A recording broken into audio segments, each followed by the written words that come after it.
Okay, good afternoon, everybody. It's great to see so many people here today, and I have to say, I was just saying to my colleague here, I was surprised to see such a large list of people who wanted to attend today's event. But actually, I probably shouldn't have been, given it's something that probably hits all of our day-to-day agendas quite considerably as we deal with the public procurement agenda, and particularly in the context of public service outsourcing. My name's Suzanne Baxter. I'm Group Finance Director of Mighty Group plc, and I'm also the Chair of the BSA. So I'm delighted to be here today to chair the third in our series of 4 meetings with the IFG to discuss the future of public service markets. Now, we have clearly a really interesting topic to discuss today, and as I say, one that absolutely takes up a lot of discussions, no doubt, both directly and indirectly in our day-to-day working lives, and also affects our careers and those of the people that work around us and our teams. So I think today will be a very interesting debate. There's clearly a big political agenda around opening up public services markets, and one that as a private sector we have a great interest in contributing to, and I know as a public sector procurement arm you very much have an interest in looking at who should provide services, at what standards, at what risk, and of course at what price. But today is about looking at the skill sets required to drive appropriate and good quality public sector markets for us in the UK. And that's the subject that we will be discussing here today. I'll give you some background to our speakers in a moment, but I thought first of all I'd start with an introduction to my interest here. Clearly, as a public services provider, Mighty Group provides services to both the public sector and the private sector in terms of our outsourcing experience, and we employ some 65,000 people across the UK. From a personal perspective, I've been involved in public services, outsourcing and transactions for over 20 years now. And my first foray was whilst I was in corporate finance, when I was involved in the privatisation of AEA technology. And what that taught me was that actually assets need to be ready to be privatised, that there are a number of agendas that run behind any privatisation activity, and a very complex skill set that run from both a capital markets angle but also an operational perspective in any decision that's taken to take a public asset into private hands or semi-private hands. I've also then been involved in outsourcing more broadly. Had 9 years at Serco, principally operating in defence, where I operated in sales roles, operations roles, financial roles and commercial roles. I'm a chartered accountant by training, so finance would be the natural backdrop to all of that. And I was very heavily involved in a lot of the PFI agendas that were running some 15 or 20 years ago. And now as a finance director of Mighty, as a public company, we're involved in both private and public sector markets, and more principally in the last few years have been involved heavily as the new entrant into some of the justice markets, but are also fairly heavily involved in local government as well as in education and in health.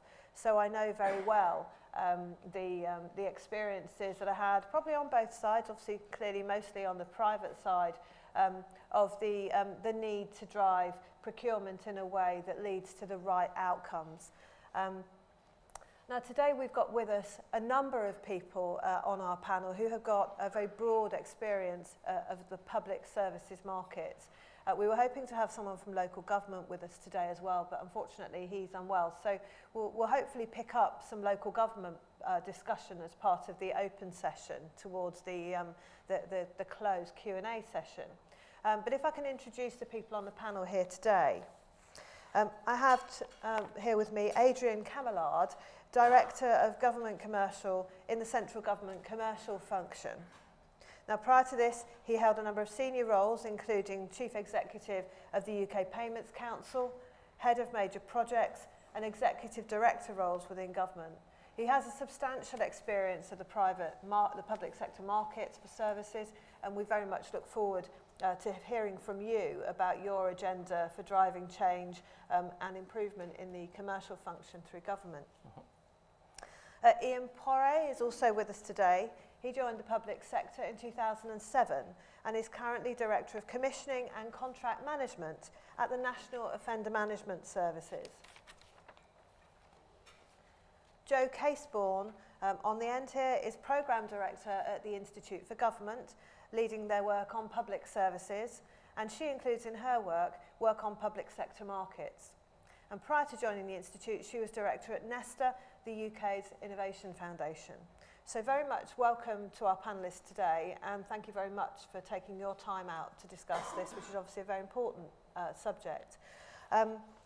Adrian, if I may first of all hand to you, the format today will be to give each of our speakers around about 7 minutes to talk through their subject, and to then I'll open the floor to questions. And I've just realised that the thing I didn't tell you is in the event of a fire, the fire escape is the way you came in, so down the stairs, and there is also a Twitter hashtag, which is hashtag PS Market, should you wish to pick that up.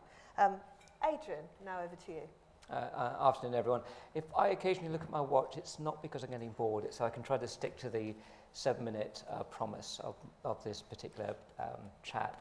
I actually recognise quite a few of you in the audience, so it's nice to see hopefully some friendly faces. Just to expand on my perspective at this stage, I'm running something called the Commercial Capability Programme. It happens to be run out of the Cabinet Office, but the idea is that this is actually a pan-government effort to address what is seen as a very long-standing problem, and that is, given the volume of deals and the value of deals across government, we just don't have enough capability and capacity across the system.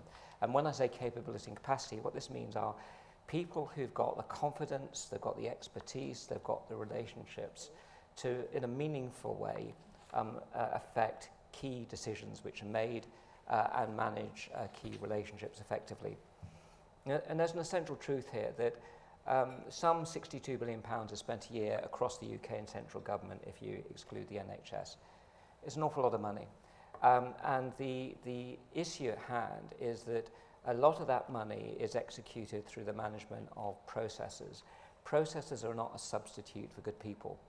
So of course we need processes in government to spend the money well, but we need even more are enough people who've got the time and the experience, the confidence and the trust, so that when major decisions are being made in relation to the £62 billion, those are good decisions. You only need a handful of better decisions to save an awful lot of money at that £62 billion. Only a handful of better decisions to deliver a lot more value. And what the issue is, if you go across departments, you can speak to permanent secretaries and DGs and other operators and test to what extent do they feel it's an entirely natural thing to draw in a commercial person right at the beginning of an issue and figure out what to do about it.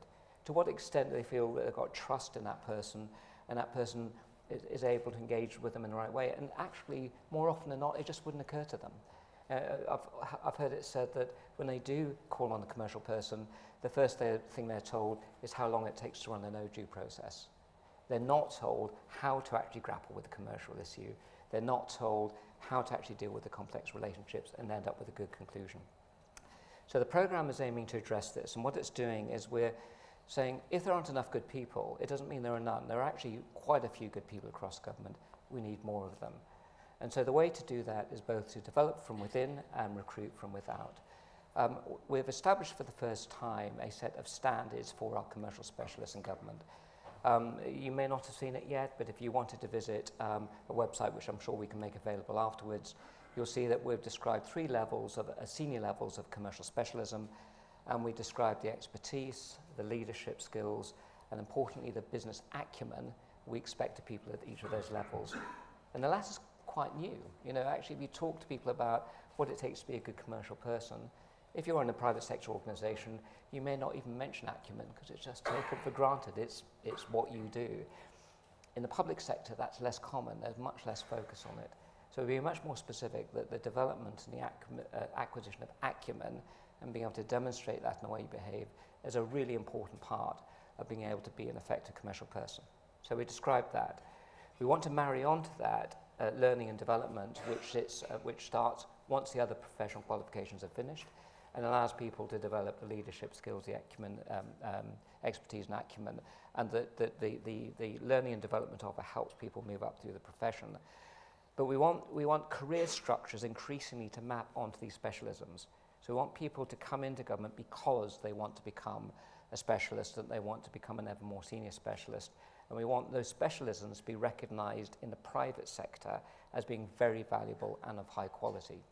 Because another essential truth is if you're a commercial person, in government you get to do the most complex, the most interesting deals, I would argue, anywhere. And actually that is an incredibly valuable skill, which we want to have really desired within the private sector, and we need to make that more widely recognised.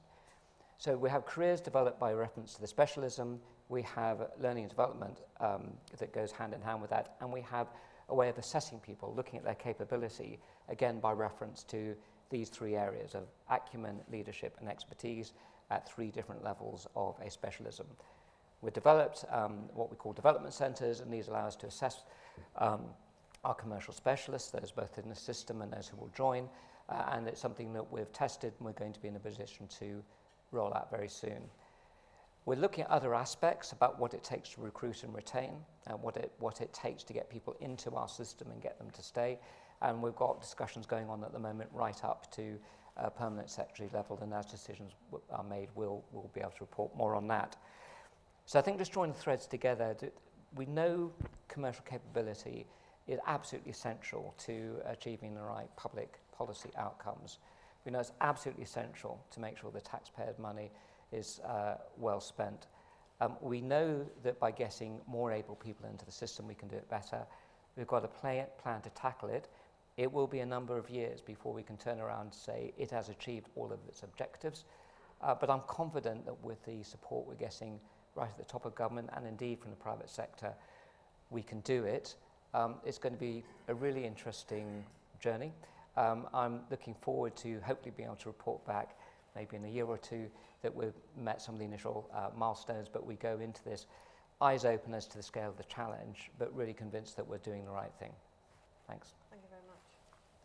And I think that's really interesting. I think we'll run through our speakers. I mean, there's going to be lots of questions, I'm sure, around the programs that you're putting in place. Ian, I'll invite you to give us your context on this matter, please. Thank you. Just checking that's on. So I, as you heard, work for the National Offender Management Service, which is part of the Ministry of Justice.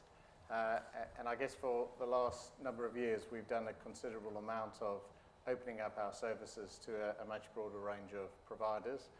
About half of our business is now delivered through contracted service provision rather than in-house delivery. And I was just reading the introduction in terms of the quotes from the recent message from the Prime Minister around a much smarter state and focusing both on a reform and an efficiency agenda at the same time. Bringing in new providers, new ways of working, getting the services paid for by results as opposed to some of the traditional inputs, and of course driving innovation, including bringing in much smaller organisations into some of our supply chains. And we've done a considerable amount of that in the last 5 years in particular. So happy as we kind of talk later about some of the questions around that to share some of our learning.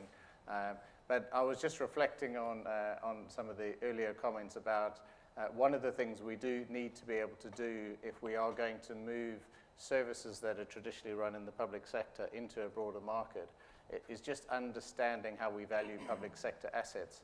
So the last big transaction that I was responsible for leading took a big section of the probation service and moved it into a mixed market of independent providers, private, public, and the not-for-profit sector.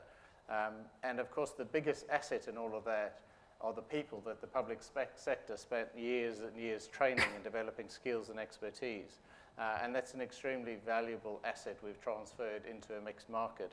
And understanding how we continue to get public value out of that asset in the medium to long term is an important consideration for us.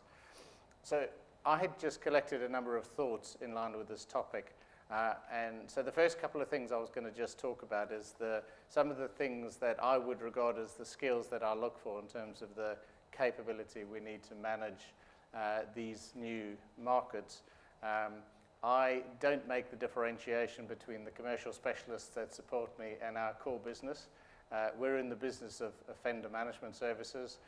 It is a core business for us, and the commercial expertise are integrated into our business management teams because it's not a separate function, it's integrated, just like we need the financial specialists, legal, the analysts, the big outsourcing transactions, of course, need some real HR expertise to do this well. Pensions and IT tend to produce as many complexities as our operational service delivery. So the model we've been running is that we've put senior business leadership in place to take responsibility for contracted services and then support them with a multidisciplinary team of specialists, including the commercial specialists. And that at least deploys the commercial specialism into business decision making rather than treating it as something you add on as a separate function. Probably the skill set that I've had to focus a lot on as we build new capability, because we've expanded our contracted provision enormously, is relationship management skills. And that may sound strange, but these are big long-term relationships between two organizations. And my observations is that the private sector has probably invested more heavily on the relationship management skills than the public sector traditionally does. But in order to manage a long-term relationship, you need people with those skills. And almost no matter how good your technical specialists are, if the relationships break down and the trust between the organizations break down, it makes doing business very difficult. So I think we need to continue to remember how important those relationship management skills are. I've mentioned the multidisciplinary team model that we use. And so, of course, we do need real experts in all of those disciplines, and often the characterization that there's a mismatch between the specialists on either side of these relationships. When there is a mismatch, of course, it does produce unhelpful imbalances and then the criticism that the public sector aren't very good at doing some of this. We've certainly built the capability in some of what we've done, and I'd be a lot more confident that that capability is much stronger now, but still, of course, a lot more to do. The other thing I would highlight is that because we've built new services into new delivery models, we've had to probably focus more on the core capabilities of some of our partner organizations who are trying to deliver for us. And by this I mean a lot of organizations have packaged services into a solution, but when you're trying to open up a new market, we've had to go broader than just our industry sector. So I'll use the example of the justice market. It was quite a narrow segment of providers in our market, but we had a really big ambition to open that market up much more broadly. So we had to go and look at complementary capabilities from other sectors. And of course, the related sectors for us are people who work with vulnerable or socially excluded adults. And so we went broader into the skills sector and the employment services market and some of the community health markets. And by including the broader skill set, we were able to build a much more diverse market. We have had a go at contracting for outcomes, and so we'll learn over time how that works, where the payments are connected to outcomes. Just very briefly, in addition to a couple of those skills I mentioned, there's a few things that I think are really important that are not skills, but maybe they are behaviors or values. Patience and perseverance, I think, are essential characteristics of outsourcing transactions, because it's a long-term transaction. Being willing to persevere through the inevitable learning of a first-generation outsourcing is an essential bit of experience that actually, if you've done it enough times, you have that proven track record. So having people who have experienced the complexities and some of the scars and pain. The second one is what I describe as curiosity. We often think that after a single transaction that you can just manage according to the letter of a contract. But staying curious about what's going on and how we can improve it is something I speak to my teams about a lot. And the final point is integrity. These are public services, and if we don't have a system that operates with quite deep transparency and all the players on either side operating with integrity, we undermine public confidence, and the consequences of that are quite serious in these markets. So my final point is just a personal one. I often, in the middle of a complex set of business decisions, need to remind myself that the clue of what I do is that I'm a public servant, and the clue is in the name. So these are public services, and the public should expect us to manage them in such a way that takes the public and the service we provide to them in regard, and they should be able to hold us to that high standard of public confidence in every decision that we make. Thank you very much. Again, I mean, it's really interesting insight from your departmental perspective as well as yourself more broadly. I'm sure there'll be a lot of questions there too as well. Joe, if I can hand to you to conclude the outline, and then we'll hand over to questions, if I may. Great, thanks Suzanne. So I'd like to pick up on a few of the themes I think that we started exploring there by first of all talking about why we think at the Institute that skills is so critical in terms of managing public service markets effectively.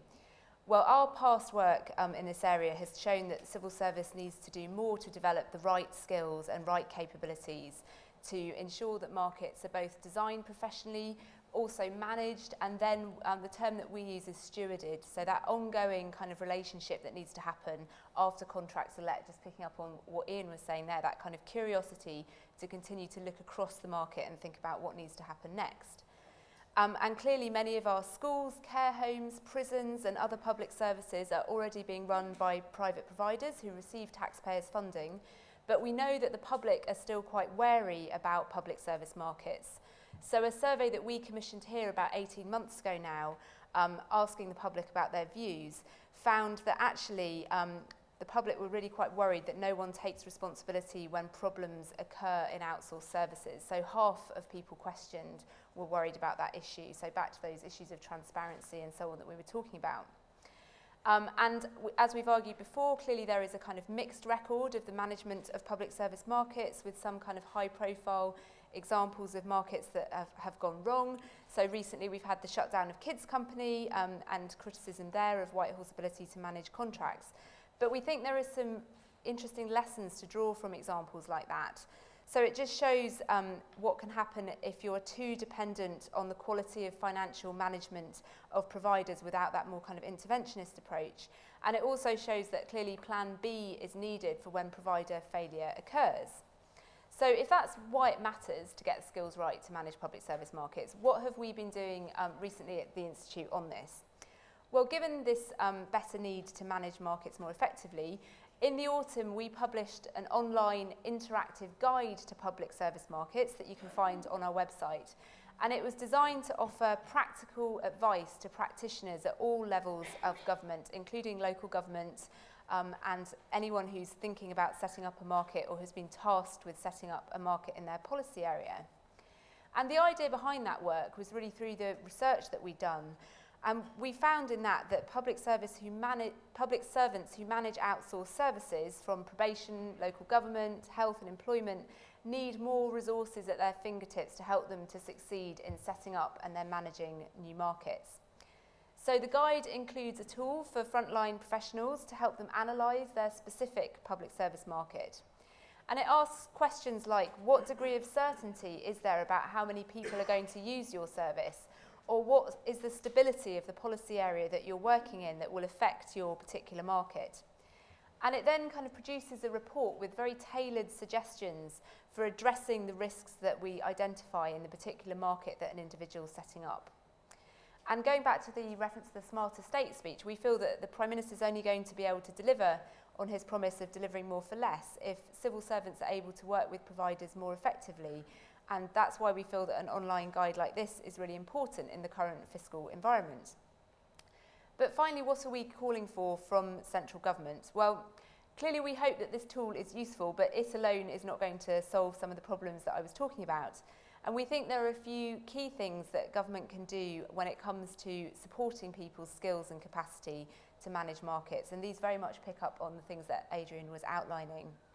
So firstly, ensuring that the best commercial talent within and outside of government is deployed on government's highest value and highest risk projects, and not just deployed but also retained, and that talent is nurtured and grown. And secondly, to build commercial awareness within the policy-making community and encourage much greater integration between policy teams and commercial teams. So very interesting to hear about approaches of kind of integrated multidisciplinary teams, as clearly policymakers play a key role in initiating and advising ministers on major market reforms. And I think the one that we think here at the Institute that's most important is the need for clear overall leadership and responsibility at the centre of government for the oversight of public service markets. So we think that what's needed is some kind of centre of expertise to support multiple departments, to ensure that further steps on performance and capability are taken, and critically that the learning and sharing across departments is coordinated across government, because there are so many interesting examples of how markets are being managed and stewarded in different departments. And so a way of sharing that so it's more accessible, we think would be really useful. And clearly there are a number of existing mechanisms that do this to some extent. So trying to improve performance and commercial capabilities. So we've heard from Adrian, there are others such as the Commissioning Academy, the Major Projects Leadership Academy programmes.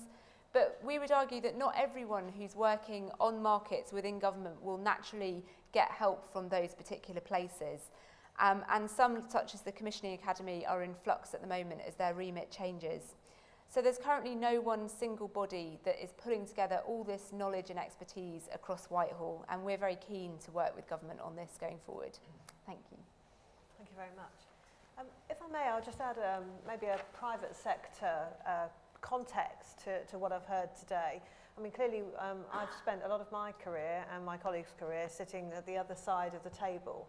And I'm now in a position where I'll be making a decision around investments in public sector markets, and particularly into the entry into new markets, which is very much part of our strategy, but clearly has to be born out of the ability to prove a return.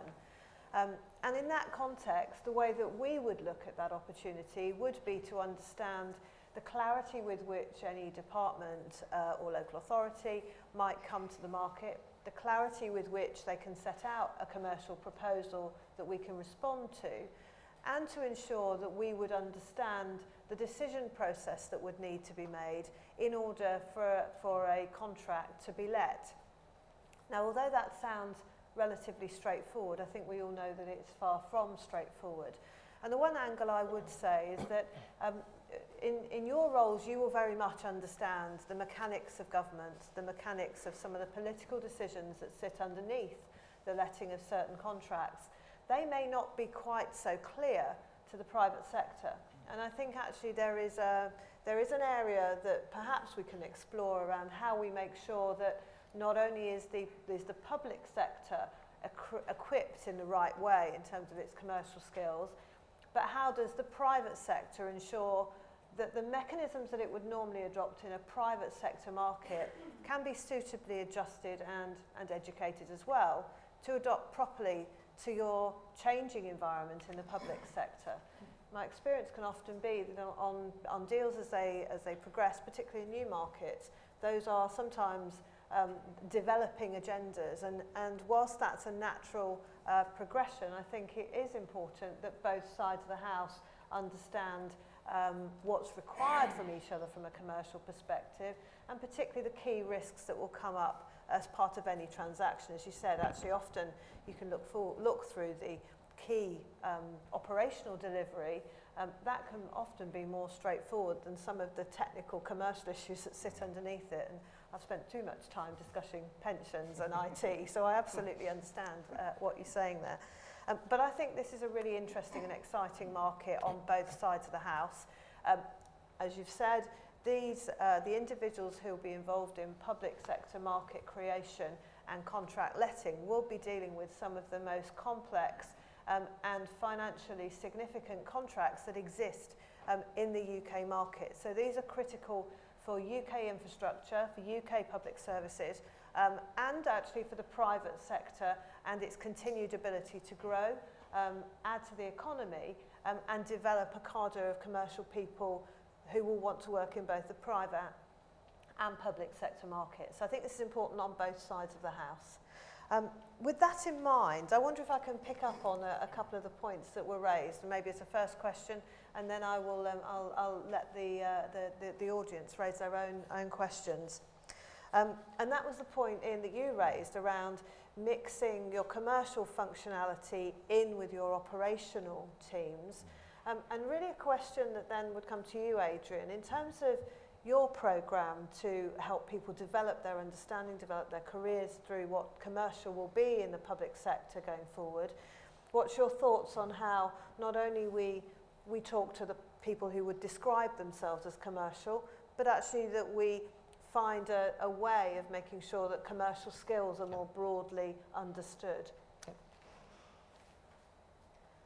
I think, Adrian, I'd like your context. Okay, yeah, that would be useful. Okay, so picking up the last point, first, one of the things that we are addressing is the commercial awareness and understanding of those who don't think of themselves as commercial specialists. At one level, it's even before there are any directives that come from on high, and there are directives coming from on high, commercial bleeds into many different areas. So trying to be overly prescriptive and say that this boundary commercial stops and over here it's operations or it's something else doesn't really work. So there are an awful lot of roles where people have drifted into maybe an operational role, picking up the management of a contract, and before they are aware of it, they're making some very big commercial decisions. And they may not appreciate that actually they're actually taking on a commercial role. So what we have to do generally in the civil service is make it normal for people to understand and be comfortable with commercial activity and what it means, and make it very normal for them to be able to draw on commercial support. So with that in mind, a point that Jeremy Hayward repeats frequently is that addressing the commercial awareness of the civil service, and in particular the senior civil service, is absolutely central from his point of view. So one of the things we're putting in place as part of on the learning and development side is a programme that will mean that every senior civil servant is regularly exposed to commercial learning of one sort or another. What we're trying to figure out at the moment is what's sufficient, because one of the problems, it's very easy to say to people, turn up for a talk like today and hope that that's sufficient. What we want to do is begin to measure the effect. So we want to find a way of saying to a civil servant that may be buried in a policy activity or an operational activity, find a way of testing the extent to which that person understands commercial language, understands where commercial activity starts, understands the relationship of key commercial decisions to the policy outcomes that they're aiming for. And that's something we're still working through. And I feel that's one of the missing bits. If we can figure out a way of measuring it, I think it'll actually act as a catalyst for people seeking out more support, more learning. So that's something we're pursuing now. Okay, interesting. Ian. Maybe just another way of describing that same area. We, as I mentioned recently, February last year, contracted out nearly £500 million a year worth of public service contracts. And of course, the department didn't have a ready team of people who've got all the experience of managing that scale of business, because it was a big increase. So we selected a group of people, and they genuinely were a mixture of what you would regard as kind of traditional policy people, some operational management, and of course some people who came in from outside with commercial contract management experience. And that cadre of people have actually been trained and have been working at managing these contracts over the past year.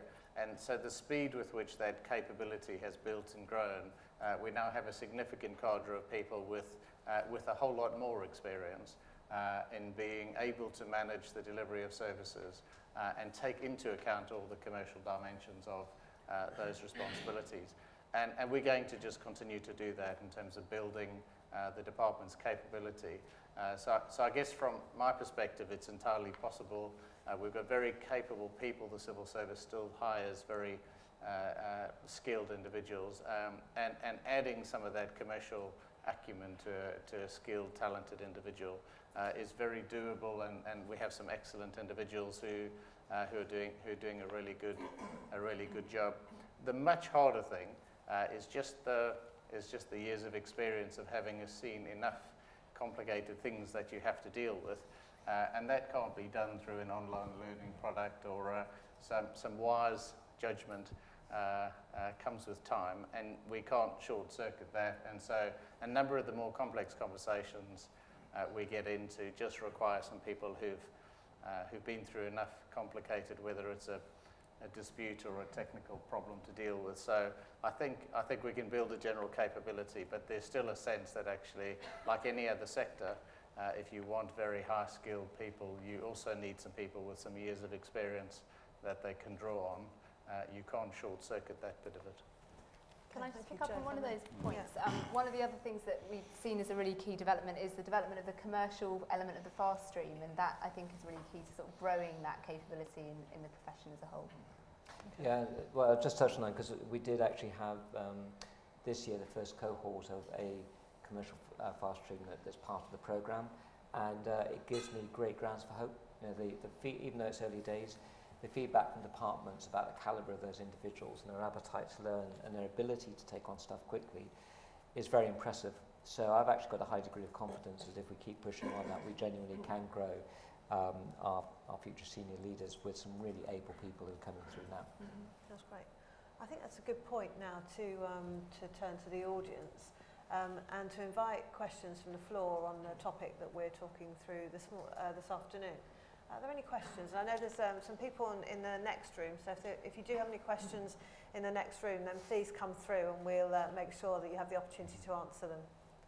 There's questions down here. Hi, Peter Kane, City of London. 2 questions, if I may. The first is really whether there needs to be more flexibility around pay and rewards packages to attract and retain the best talent, because typically there may well be a 50% or more premium. So views on that. The second question is that I think the thing that seems to attract a lot of people into commercial roles is about the deal making. It's that moment of great excitement, etc. But actually, it seems to be one of the issues then when private commercial people move into public is there's a couple of key differences. One is about accountability, and they can get terribly frustrated at what they see as the bureaucracy that gets in the way of actually driving forward commercialism. And secondly, it is that sustainability point. It's about more than just getting a great deal on the day. It's actually, will this prove to deliver the right outcomes in 5 years' time? So it seems to me there's a kind of need for a more rounded, it's not just kind of plugging in private sector commercialism into the public sector. It needs to be adapted, and we need to blend the best of both. So welcome views on both of those 2 points. Thank you. Right, so I'll start. So on pay and grading, that is a specific part of the programme that we're looking at, and I alluded to various discussions going on at the moment. That is being discussed at the moment. What I can't say is what the outcome will be. What I can say is it's been taken seriously as an issue, and we're looking at the extent to which any changes on that front will make it easier to recruit and retain. And as soon as there are decisions, absolutely we can report back on that. On the other part of your question, I'll come at it from one angle. We're very aware of this issue, that you can come in. In fact, one of the points we regularly make, that if you look at the focus of activity in the commercial space and government, all of it tends to be, a very large part of it is focused on this negotiating and closing out the deal, and everyone goes for a beer at the end of having signed it and say the job is done, and it's then handed over frequently to a fairly junior person to try to make some sense of it. Now, progress has been made on that front, but we're trying to, on the one hand, ensure that in aggregate we're getting as much firepower put into the strategy and the contract management phase as in the procurement. And in terms of capability building, one of the things we're touching on in the standards, and this is not necessarily common yet even in the private sector, we want, the standards say that as you move up through the ranks of the specialism, we want people to have a pretty broad base of experience. So in other words, we want the negotiator to have actually had a stint managing some contracts, and the contract manager to have actually had to negotiate a few contracts, and for the contract manager to have spent a serious amount of time engaging with ministers on the strategy. The point, it doesn't immediately solve that problem, but I think the more people have genuine experience in all parts of the life cycle, then I think they become more capable. What we need to make sure is that the way that they're managed and deployed means that there is as much firepower going into that longer term delivery of the service as before.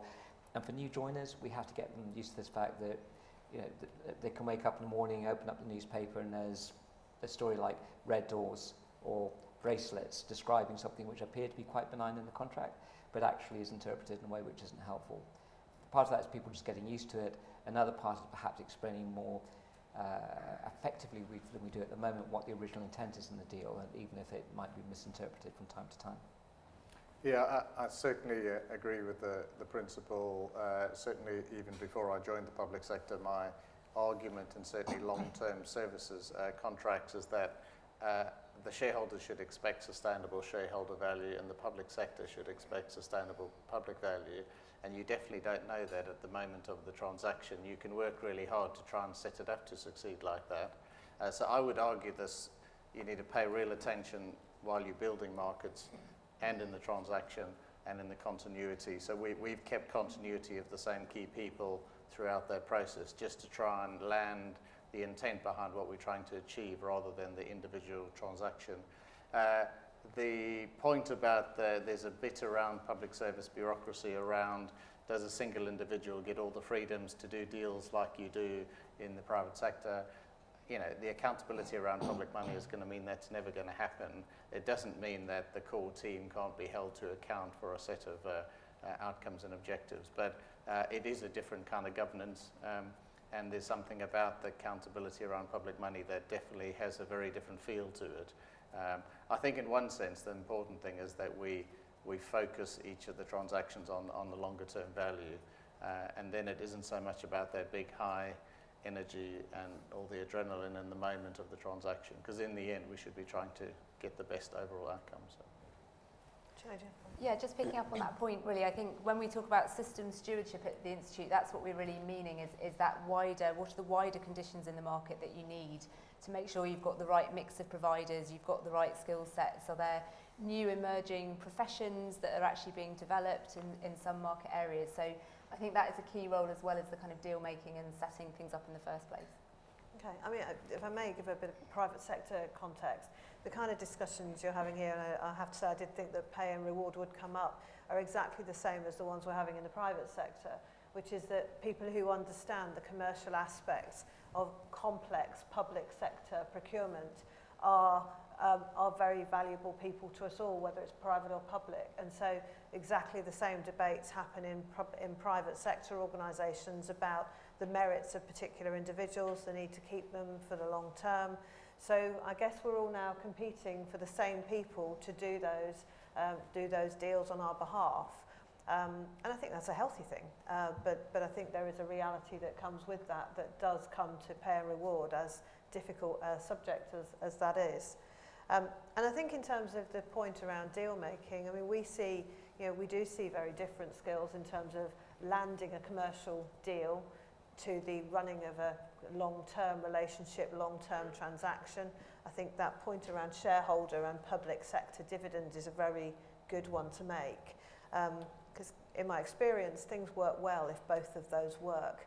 You know, the contract stays in the drawer, there are no headlines, and actually it operates and it works well. And maybe one thing we should be thinking through is actually, well, what does the long term look like? What milestones are we trying to hit in that context that are open and honest on both sides? Clearly, in current environments, there is a savings agenda in the public sector that the private sector can help to deliver. There are also outcomes that are equally important that also should be balanced in that context. But I think, you know, we hit similar issues on both sides of the house. So thank you, that was a very good question. Is there another question? Thanks. Laura Smith, Department of Health. I work on social care markets policy. We've talked a lot about markets where the government is the kind of direct purchaser, and I wondered if you could kind of comment, particularly in a climate of localism, whether there's a different skill set for government as a sort of steward more generally when it's not a direct purchaser, as in for social care. So we really see ourselves as the steward of the market, and then I spend a lot of time trying to kind of work with local authorities to upskill them so that they can work with their markets, which are 90% independent sector all over the place. So that was the first thing. And kind of the second question is, again, I don't know if this is just particular to the market that I work in, but whether you can say anything about particular challenges when the purchasers of whatever's being supplied, some of them are funded by the state and some of them are funding themselves, and whether there's a particular skill set that's sort of something not about business and acumen. Is there something there that's more about political skills or relationships? So, Okay. yeah. I'll go first. So I absolutely agree with you that if you're looking at trying to develop, act as a steward market, or whatever sort of manifestation of the role is in relation to the market, that is a particular set of skills. Now, I do actually play it into my definition of commercial. So one of the problems I think we have is there are lots of commercial people who understand the process from the point of OG and beyond.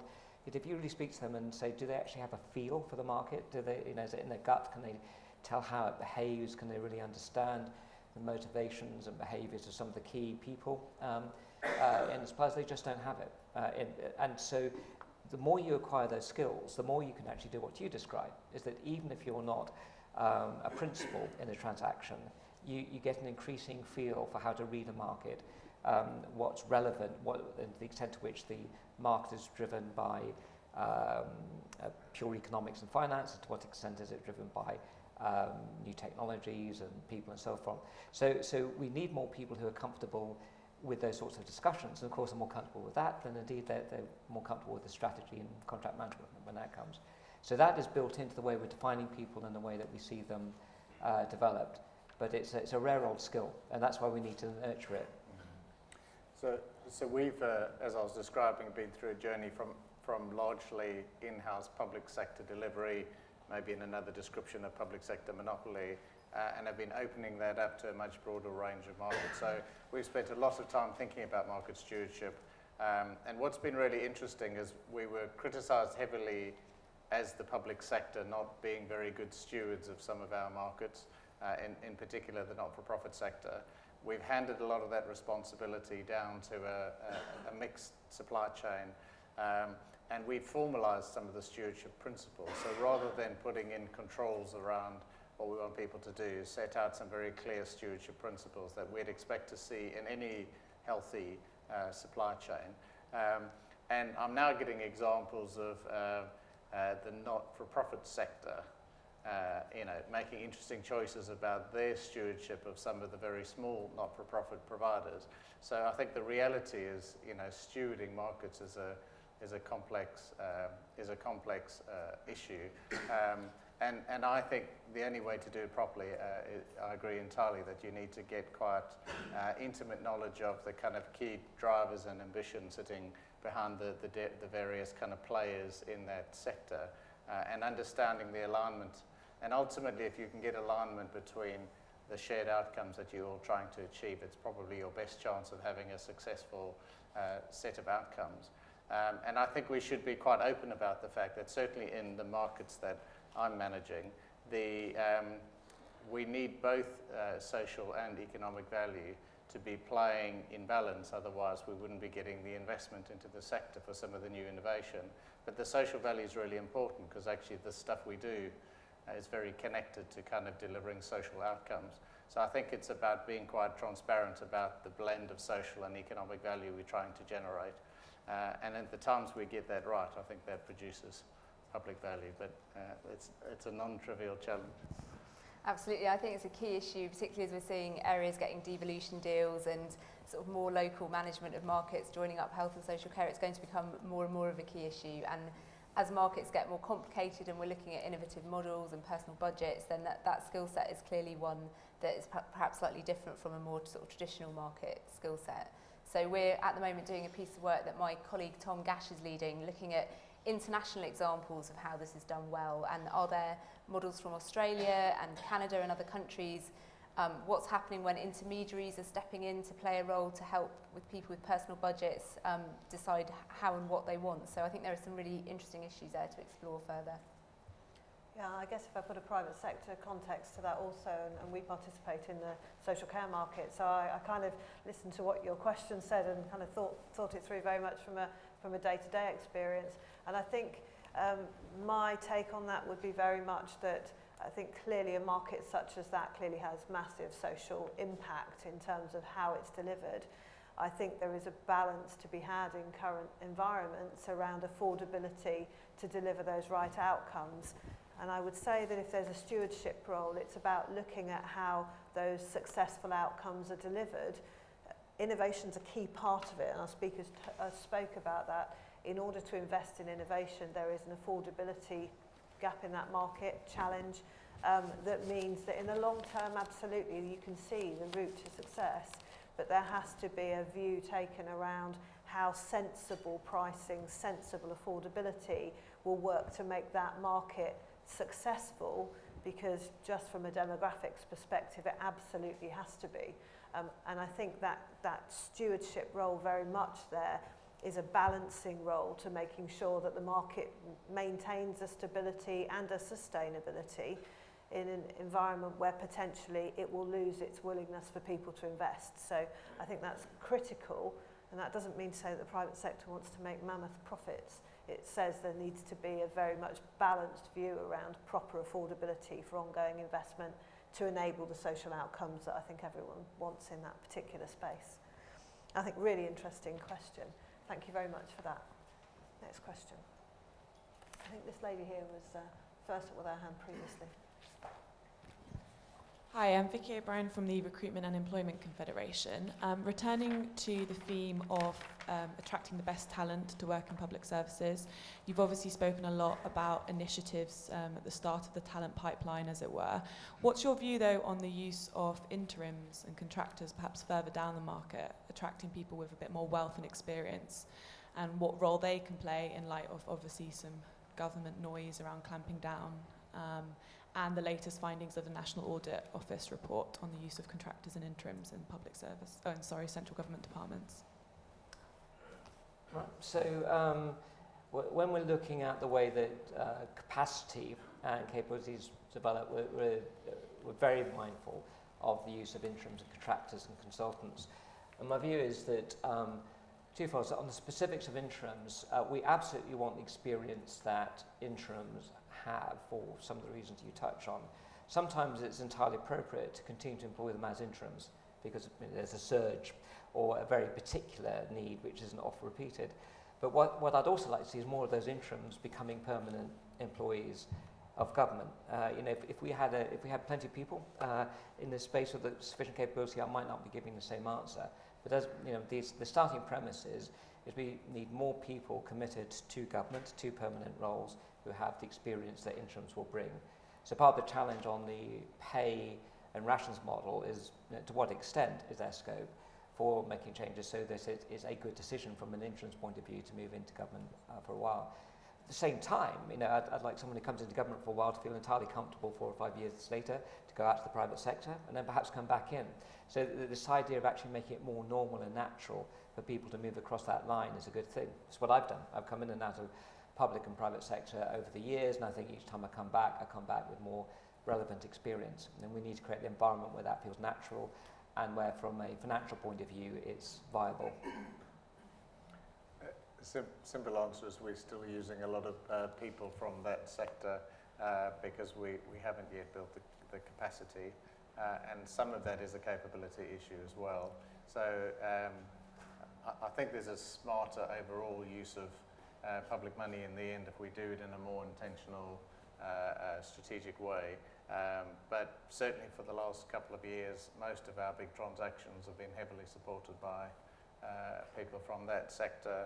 And I guess in one sense we've got the job done, but we haven't necessarily kept that learning within the public sector, which is the challenge. We must be able to do a better job of that. Do you have Nothing further to add. I mean, certainly, we're finding in the private sector exactly the same. And I think employment markets are such at the moment that there is a cadre of people that actually don't want to commit into full-time work far more than perhaps was the situation 5-10 years ago. I mean, I have bases in Reading, I have bases in Bristol as well. And we're finding, particularly in the Bristol market, it very, very difficult to attract and retain people of the right kind of calibre to work in regional markets. There is definitely a pull towards London. So I think it's not only an issue around specific capability through commercial, but I think that there's a geographic issue as well that's become exacerbated over the last 5 or so years. Okay, next question. This gentleman here. Thanks. My name's Matthew Trimming. I run a growth consultancy and also chair a software business, and I was the advisor, or one of the advisors on digital to the Treasury during the spending review recently. Just picking up, probably more for Adrian than anybody else, interested in Joe's ideas around, you know, sort of another pool of people to share expertise and insight. But the Cabinet Office has got, you know, quite a lot of those anyway, and it may well be that you can take, you know, Ian's kind of multidisciplinary approach and apply that more broadly across the Cabinet Office. There was a specific thing around joint ventures that I just wanted to ask. A really good effort, I think, under the coalition to have a go at the new business models. We've had some very good successes like Axelos, for example, and some other ones that are, you know, sort of coming along. But because of the nature of a coalition, there was less political appetite sometimes, particularly in the areas of biz, to look at those new business models and those new approaches to joint ventures. Just wanted to give you the opportunity to say a little bit about that specific area of market management over the next 5 years. Yep, no, Matthew, I remember very well sort of over the years. So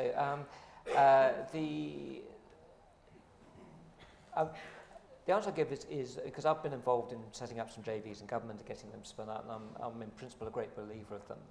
And it's one of those things where you need to combine capability and capacity with enough political headroom, and I think that's what you're touching on, for something which is unusual to be considered. And one of the big problems as I suspect you will have come across over the years, is if you do anything which is in quotes unusual, it takes a hellishly long time to get it through the system. You know, people aren't, and this is the truth, I think, of any large organisation, but not least the civil service. People find it very difficult to figure out, well, what's the upside of making a decision that may prove to be controversial? And JVs and new structures often fall into that camp. You know, if you're not already commercially literate, it seems unusual, it seems complex, and you wonder why it hasn't been done before. So I think ultimately this connects. We're trying to build a stronger pipeline of new models. Does actually connect with the quality of people we have on the commercial side and policy side, who more immediately get the opportunity, more comfortable with the discussion, and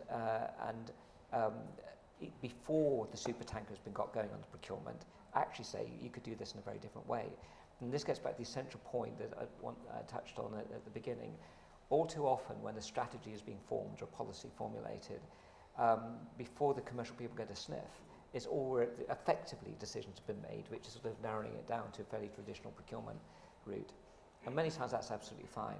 But what we need is enough people who can be drawn into the Permanent Secretary's or DG's office when it's still a gleam in the eye, when the Minister, when it's a gleam in the eye, and say, you could do this differently. And they're sufficiently persuasive that they could make the case. So I think the long-term solution, and I might sound like a bit of a broken record, but the long-term solution is having enough able people in the system to make that case. And if it's a handful sitting in the Cabinet Office, often that's too late in the game. By the time it actually gets to the Cabinet Office, you know, it needs to be out in the departments when the original debate's going on. I mean, just to put some context to that, I guess one of the things that we run in MITI is MITI stands for Management Incentives for Investment Equity.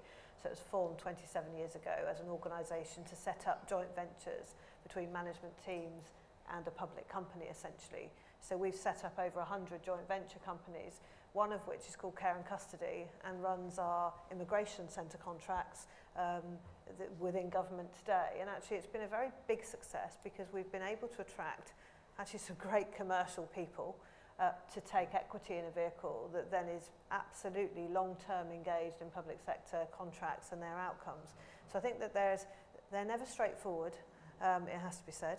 There is also always something nuanced about each one, but certainly we've seen great success from a private sector side in being able, in the right circumstances, to use joint venture vehicles to help to do some of the things that we're talking about more broadly today in terms of retaining and bringing in groups of people to run contracts over the long term. So, and there's a range of dividends that can come from that, both financial but also from a professional perspective. It's about setting those out at the start, but it's certainly feasible. It's just, it takes a bit of thinking, as you say, up front to make sure you're clear on the outcomes. But there are a number of examples out there that can be used, certainly. Thank you very much. And just picking up on that point about the key role of departments, I think one of the things that we're arguing for is connecting those people across departments so that they can share that kind of learning and knowledge and understanding, and having done it previously in a different sector or a different policy area, I think that's really important for that to sort of be spread so we're not kind of reinventing the wheel each time. And actually just picking up that point and to connect the two, I do agree. I mean, the point I was making about departments is the point at which the discussion is being held, but you need to make, from a departmental view, it feel a little less brave, and the way it feels less brave is you realise actually there's a lot of it going on. Yeah, and there's a lot of expertise to draw. Yeah, exactly. Yeah. Thank you very much. Thanks for that question. Thank you. Bruce Lloyd from London South Bank University. I just wonder whether any research has been done on whether there are significant differences between the motivations, behaviours and values of people working in the private sector and the public sector. I can pick that one up. Yes, so there is a kind of literature on what kind of motivates public servants and what the difference is between the motivation between the public and private sector. And the short answer to that question is it's not hugely different. People are motivated by wanting to make a difference. Pay and reward is important. The way that you use that in the public sector has to be done with care, so you don't kind of crowd out that more sort of intrinsic motivation. But there is a literature that hasn't really been connected into some of the ways that we think about how you motivate people to innovate really in public services. And back to those questions of risks, how do you get people to take risks when they can very much see the downside to that risk for their personal career and not necessarily the upside? So changing those kind of cultures, leadership cultures, is important. That's important in large organisations anyway. Yeah. And I think also, certainly in the private sector, we're seeing the need to make sure that, I think, you know, when you look at our individuals, they come to work to, as you say, make a difference, to drive an outcome that's different today to what they took on, and they want to do a good job. I think sometimes that can be overlooked with a view that says private sector's interested in making money alone. I think I look around our people and certainly see some amazing examples of real public service outcomes, and actually particularly in our health business that someone was referring to earlier. You don't work in the private or public sector in those kind of markets if all you want to do is make money. The vocation that's underpinning those kind of markets, whether they're private or public, there may be some element of difference, but certainly that is not a career that you would choose if you just wanted to take a salary at the end of the day. Thank you. Hi, I'll come to you next. Simon Bishop. I've just started as a commissioner at Sutton Council. We have obviously secondment taking place into the public sector from the private sector. Would there be any value in having secondments as part of the skills development programme going the other way? Just one thing I'd like to sort of ask the panel to think about is, are there some risks associated with the pace of cuts that we're going to see happening in local authorities? A 40% cut I think we're facing in Sutton to 2019, and the speed at which we have to adapt, does that present any risks for developing the skills that we need to have? And the last question really was just around how do you maintain the skills as you're a commissioner you're possibly beginning to lose out. This is one for Ian, possibly.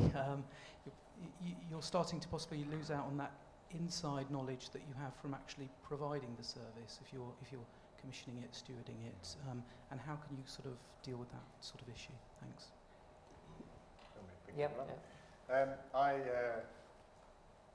The services that I'm responsible for commissioning are they're not kind of peripheral to our core business. They are our core business.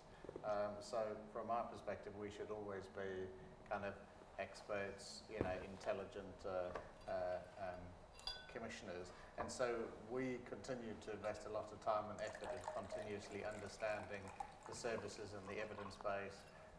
And the underlying principle we use is to have deep transparency of any services delivered on our behalf, regardless of who's delivering them. And as a fundamental principle of having that deep transparency, and that is translated into the commercial agreements because it just needs to be a given in our sector, and that allows us to share anything we're finding across the system, both in things that look problematic but also things that are working well. So to keep that mentality that it's our core business, we should know more about it than everyone. We should enable innovation and have deep transparency on everything that's going on. So that's essentially the cycle that we're constantly looking at everything through the lens of how do we deliver better outcomes. And we are always doing it with the same, and could we do it for less? Your earlier point about what's the risk of trying to change your kind of cost base too quickly that's the same challenge that any organisation, public or private, would face if you have to reduce unit costs very quickly. There's a danger that you cut services, you don't deliver efficiencies, and just understanding the difference between actual service cuts and removal of service versus a real efficiency is something that certainly we've spent a lot of time just understanding the unit cost of all the services and benchmarking them well, so at least we understand that the difference between a cut to a service and a real efficiency. Picking up a couple of your points on secondments, we want to put a particular effort on secondments going both ways. It's one of those things which is really easy to say and very hard to do, and so I recognise the scale of the challenge, but it's a really pretty central part to how we're going to get the rounded commercial professional over time. One of the things I see in terms of actually getting a public sector commercial person into the private sector is we need to make it clearer what that person can do. So, if you're sitting in a private sector organisation and you don't, at least at the moment, rate the civil service as the place to go for commercial people, on the one hand we need to change that perception, and on the other we need to make it clearer this person can do that and you could drop them into this role, and to the extent we need to prepare them for that. So I think it's a long-term investment to prove that secondments are genuinely valuable to the private sector organisation receiving the person, and I think it's a 3, 4, 5 year play to really prove we can make that work, but it's central to the success of the programme. I think just on a very general point on the pace of change, particularly when you're having to change your cost base, my response there is that when you're facing that situation and you want to avoid just taking service out, even more, I'd argue, in those circumstances, you need the intellectual firepower and experience to look at the problem sometimes in fundamentally different ways. And it may be to read the market in a different way, realise you can achieve the same outcome in a very, very different way by potentially a dramatic recombination of services. Who knows? But you need the people on the ground who can think in that way. It doesn't guarantee you success, but I think it increases the chance that you can actually maintain services in an environment where you need to take cost out. I was just going to say, I think one of the important changes to make is moving away from simply thinking that you're managing. Moving away from thinking that you're managing a market to actually being able to shape the market and understand which markets you can shape, which ones you can influence, etc. So that's something that we're trying to do in Sutton by thinking about our strategy, first of all. Yeah. I would probably say the thing that's contributed the most to our overall driving of efficiency is to stay with commissioning for the outcome. So we're really clear about the what and the quality we expect, and we're leaving a much less prescriptive requirement about how that's delivered. And that's how the market is innovated, and providers from all sectors, public, private and not-for-profit, have been able to innovate on how services are delivered, and that's when you get a very different looking cost base. So for us, that's been the most effective lever of being clear about the what and leaving the how for others to work out. Yeah. Thank you very much. Sorry. Thank you. Sarah Morgan, Cabinet Office. I think you've alluded to it, but could you comment a bit on the capability and capacity for transformation or change and how that impacts on commercial in the civil service? So you can't detach the two, particularly in the current environment. Now, again, where one ends and the other begins is sometimes difficult to pin down. My starting point here is that if you need to effect a change, whether it's a business process or a function or a way something is delivered, you've got a combination of skills at the centre, or a very small team, which is a combination of a really good way of understanding the policy or strategic outcome, a really good understanding of the skills, the capability and form of the market that might meet that need, touching on an earlier discussion, the way you might procure it, and actually without too much elapsed time and probably without a massive amount of research, ideas begin to form about how you could begin to do this in a very different way. If you do that, then you can train a sort of detailed analysis to lead you to a different way of transforming government. The trouble is we're not always configured to do that. In fact, we're frequently not configured to operate in that way. And I don't know the answer to that. I'm focusing on one particular bit. How do we get the people in? Saying how are they organised and how are they connected to the right minister or the right permanent secretary at the right time to support this? I don't have the answer. I'm sorry. I think coming up with transformational ideas is a lot easier than successfully implementing a kind of transformational change. I'm sure most private companies would have the same challenge, that actually they kind of the innovative transformational ideas come a little bit easier. So connecting that through a proper system design and designing a set of reforms as opposed to kind of a ad hoc idea and then somehow hoping that was going to end up through a commercial transaction as a successful transformation. So I think it's entirely possible. There'll be good examples across the public sector where it has been successfully implemented.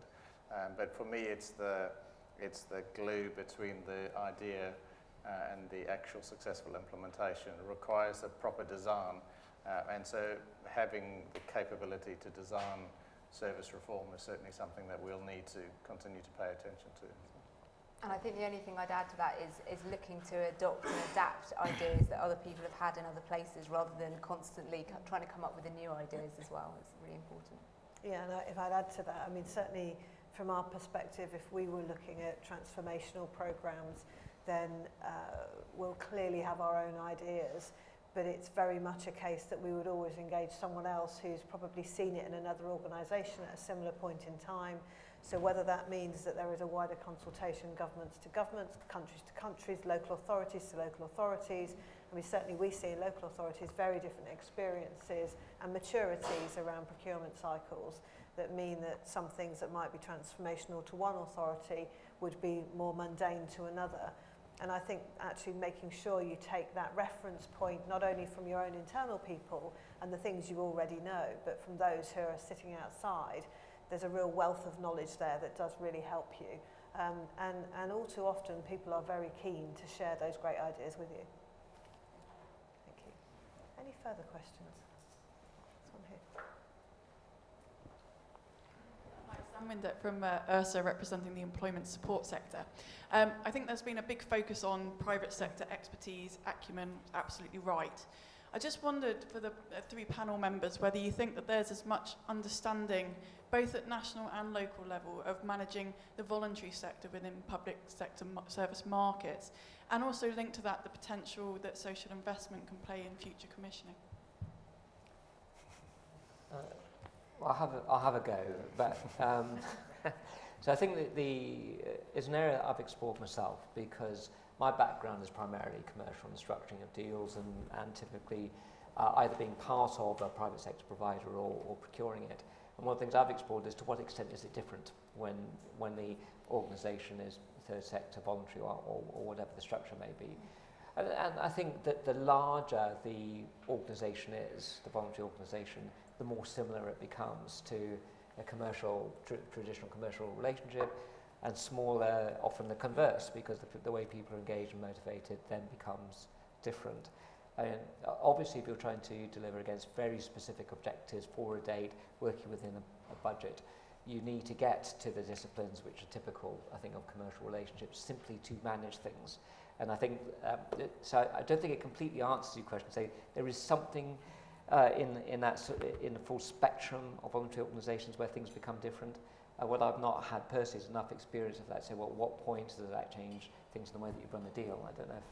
Yeah, I mean, all of my experience, and we've worked really hard at trying to get that balance right, and I regularly advise those leading some of those not-for-profit organisations to just be really careful not to chase money for the sake of chasing funding streams. And I know that's really hard because their survival's at stake often.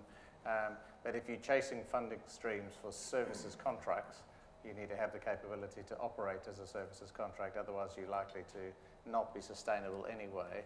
And it's okay to build a capability to become a services company, but that takes a different skill set. And some of them are demonstrating that actually they are growing and they're putting that infrastructure in place. And once they're a well-run services company, they don't look that very much different to a privately run company. It's the ones who have a particular kind of cause and purpose that they're there to achieve. They're bending themselves out of shape to fit a services contract is probably the most unhelpful thing they could do to stay true to why they were set up in the first place. And so I think some of that kind of transparent decision-making conversations happening early on probably help some of them. So one of the things we're testing is that can we leave a services layer in some of our markets and still have funding mechanisms, which mean those organisations can exist and stay true to their purpose, but they don't need to turn themselves into a equivalent of a kind of a services business, and see if they protect some of the value in the different sectors. But that's certainly stuff still, I think we all have a lot to learn to find the right balance. And I noticed Christine from Big Society Capital sat behind you, and she was on one of the panels on our previous events and talking about some of that work to support the voluntary sector in that way. So I don't know if you have anything to add, Christine. Yeah, well, I mean, go ahead. I had some chats about this over the course of 2014. So, but I mean, completely, I think there's a lot of what the people have said. I do think. Completely agree. For those organisations that are smaller and don't have the capability, it is really, it's a really difficult conversation. But yes, it's perhaps not appropriate for them to participate in the markets. But when they do have the capability to deliver, that's the question for me that's still outstanding from my perspective around our departments creating a level playing field for those providers so that they can participate. And if I just add to that, I'm also chair of business in the community in the Southwest. So, and business in the community works very much with local governments, particularly on various funded programs around bringing disadvantaged people into the workplace, particularly around education, etc. And we in Mighty have had experience of working with voluntary organisations and charities as part of our procurement into government.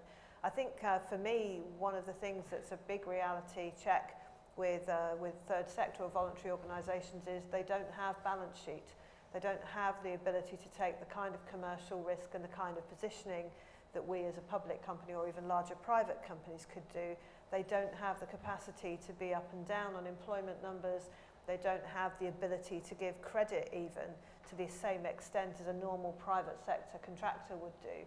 I think that makes it very difficult, and the risk profile of that kind of contracting with public sector is difficult for them. Yet their skill set is quite unique and absolutely should be maintained as part of a public procurement agenda. I think undoubtedly they have to have a different set of conditions applied to them because to give them the same conditions as applied to a big public company, it just isn't fair or feasible. And I think potentially, in your point to chasing money, can potentially lead to some of them looking to maintain funding structures that perhaps weren't necessarily always stuck to their core charitable outcome in the first place. I think it's a very difficult area from a governance perspective for some of those organisations. And I think it is certainly something that should be have a capacity to be thought through in the context of a sustainable and responsible agenda around procurement if government is very serious about maintaining them as part of its supply chain. Thank you. Nick Daves from the National Council of Voluntary Organisations. I should probably come in at this point. I suppose one of the, it's really encouraging to hear the comments, and I very much agree about trying to find a way to utilise the skills of smaller organisations without pulling them, you know, in different directions, therefore using the missing the unique contribution they can make. I'd say one of the kind of fundamentals for greater involvement of the voluntary sector is understanding what their existing involvement is. And it's already been picked up issues about transparency in government spending, in contracting. The Institute for Government did some really excellent work around transparency clauses, contracts finder. There'd also been some progress, but it feels things have stalled a little bit, perhaps since the election. And I just wondered whether you, what scope you think there is for greater progress, particularly around standardised transparency clauses, but also contracts finder, in particular, if there is a unique identifier related to company number or charity number on contract award notices. That would be a very good way of learning quite quickly over the aggregate about the amount of government spending going to the voluntary sector.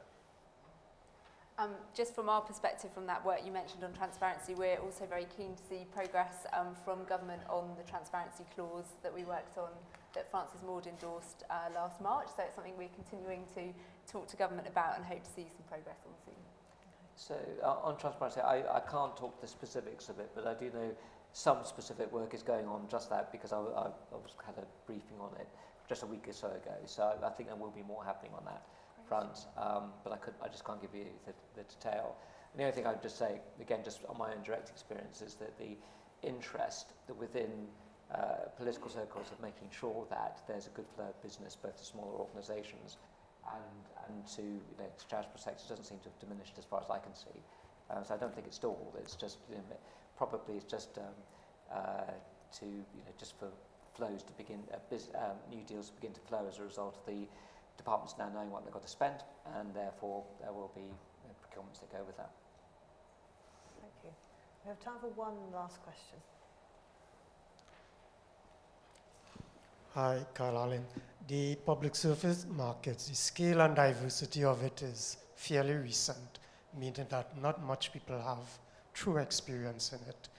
What I wondered was, when deals are made, especially the complex deals, the complicated ones, the people who make the deals on either side, are they required to stay on in the implementation of the deal until after the first set of performance metrics, and in what capacity?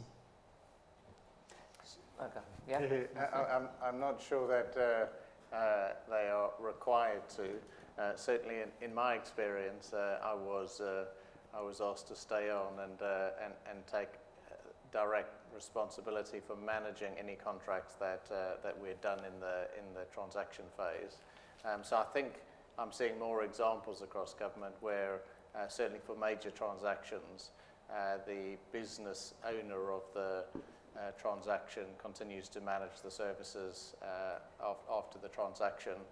And I would certainly highly recommend that as a model, wherever that's practical, should be followed, just because of the continuity from all the discussions pre-transaction, during transaction, and afterwards.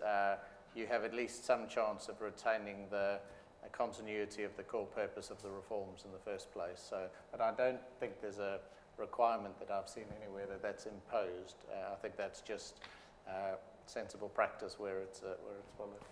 Yes, I think people are conscious of this issue. As been said, I think that the business owner, the senior responsible officer, have you characterise the sort of policy lead will continue on either side. What still doesn't happen enough is that you either have contract management people embedded in the procurement, so that's sort of another way of achieving what you're describing. So those who've got to live with the contract are actually part of closing out the deal, therefore they understand what was negotiated, and indeed they can influence it, or you have the procurement people staying on after. It is still often the case that someone will close the deal, and as soon as they've signed, they're off to do something else. And I don't think many people would say that's for the long-term health of the deal. So we do want to do more to address it, but I wouldn't want to pretend it's yet addressed. I think the continuity of the SRO is probably the recent specific thing which is meant to go at least part of the way to dealing with that issue. Yeah, I mean, and I would say the continuity of the senior leadership of the provider organisation is equally important. Yeah. So having a community of people who decided to commit to a long-term relationship, and then there's some continuity, makes a big difference. So even changes on the provider side can disrupt that understanding of what it is that everyone is trying to achieve. So I think that continuity point is really, really important. Thank you. And similarly in the private sector we have exactly the same issue around making sure that people who do a deal don't then just walk off and not live with the consequences of the decisions that they've made. I think equally important on both sides actually. I'm afraid I'm going to have to bring the meeting now to a close. Someone did say to me, if there's no questions, then don't feel too worried about pulling it to a close somewhere between past and 2 o'clock. So I'm delighted to note that we've now hit 2 o'clock. Now I'm sure there are, this is a debate that could go on completely for another hour or so, and we can have various discussions on the merits of all sorts of positions. Thank you very much to our panellists today for their insight into this important topic. And if you can join me in thanking them with a round of applause, that would be great.